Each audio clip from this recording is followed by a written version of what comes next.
गुजरातमधल्या अहमदाबादच्या मेघाणी भागात काही वेळापूर्वी एअर इंडियाचं विमान टेक ऑफ दरम्यान कोसळलं।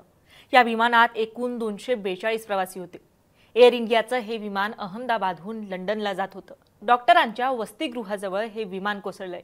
यात अनेक भारतीय, ब्रिटिश आणि इतर देशांचे नागरिक असल्याचं बोललं जात होतं।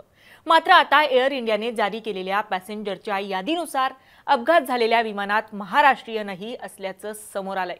मात्र अपघाती विमानात असलेले हे महाराष्ट्रीयन नागरिक नेमके कोण होते, जाणून घेऊयात या व्हिडिओच्या माध्यमातून। नमस्कार, मी छाया आणि आपण पाहताय मुंबई तक। अपघातग्रस्त विमानातून 7 मराठी लोकही प्रवास करत होते।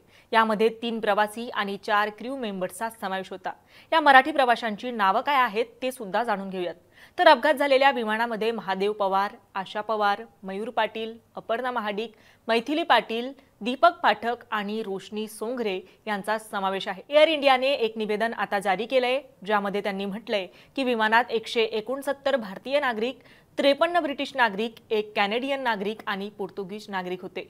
अपघात झालेल्या या विमानाने दुपारी 1:38 उड्डाण घेतलं होतं। मात्र पुढच्या 5 ते 6 मिनिटात हे विमान कोसळलं।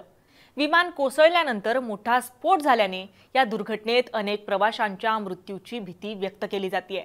दुर्घटनेनंतर पंतप्रधान नरेंद्र मोदी यांनी गृहमंत्री अमित शहा आणि नागरी विमान वाहतूक मंत्री राम मोहन नायडू यांच्याशी चर्चा केली आहे। त्यांनी दोघांनाही अहमदाबादला जाऊन शक्य ती मदत करण्याचे आदेश दिले आहेत।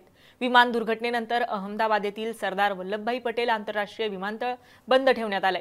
पुढच्या सूचना मिळेपर्यंत सर्व विमान उड्डाणे थांबवण्यात आली आहेत।